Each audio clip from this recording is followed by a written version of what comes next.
So this shoe right here is supposedly the greatest Jordan 7 of all time, but with Nike and Jordan brand and the big 2026, this shoe's already under retail. And in today's video, we're gonna unbox this shoe. We're gonna talk about it, and we're gonna sort of figure out why it's under retail, which, spoiler alert, Jordan brand's just kind of dying. Starting off with the box, we have your typical Jordan face box. Like I said, this video doesn't even show the face box, but we can tell. You can tell, man. We've just had the face box on every release. So that's another reason as to why they're under retail. A lot of people are copying out, or like they're straying away from this shoe. You know, they're swimming away because dude doesn't feature a lot of the OG touches that made the shoe great, man. And one of the things was the special packaging, which if I can find the image, you know, it's been a while. If I can find the image of the OG packaging, throw it up on screen right there.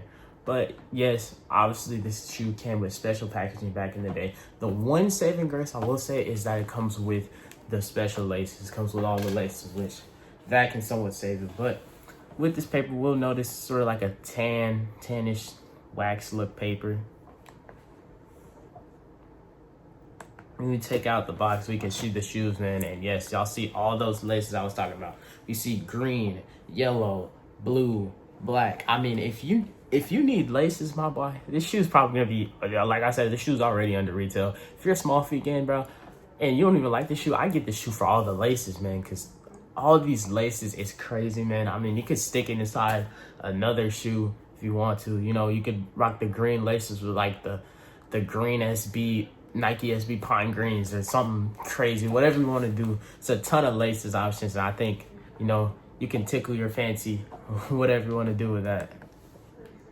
There, he pulled out the blue laces. It was nice, you know. Obviously, blue is my favorite color. You know, I know you probably don't care, but you should care because you're on my YouTube video.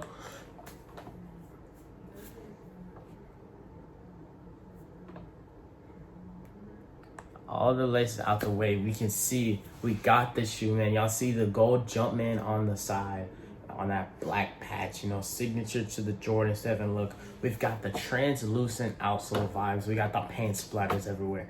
You got the red and the yellow all over the midsole.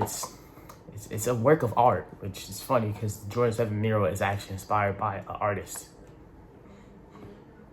Right there, we can see got the Air Jordan on the tongue spelled out with the letters, signature to, you know, your typical Jordan 7. Then we've got the stock laces, which is that rainbow lace look. I think I personally stick with the rainbow laces. Y'all have to comment down below which laces you'd stick with personally. You know, y'all can go in the comments.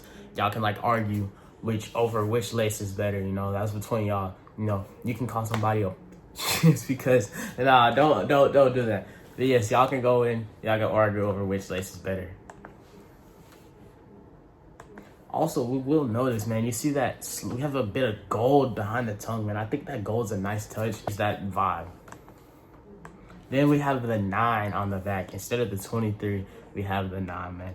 The 9 and the gold with the red on the back. You see the rainbow panel, the pull tab that the Jordan 7 typically has. Pretty sure the Jordan 6 might have it. Who knows? It's the shoe, man. If y'all boys enjoyed the video, you already know what to do. Have to show a like, man. Show that you enjoyed the video. If you didn't enjoy the video, you know, you can dislike the button. You know, I always try to bring positivity, but you know, you can bring negativity on YouTube because YouTube likes negativity too. And honestly, it's whatever, however you feel. Obviously, you already know what to do, man. You gotta tap in, you gotta subscribe so you can stay up to date. And yes, I'll see y'all next Saturday for another video.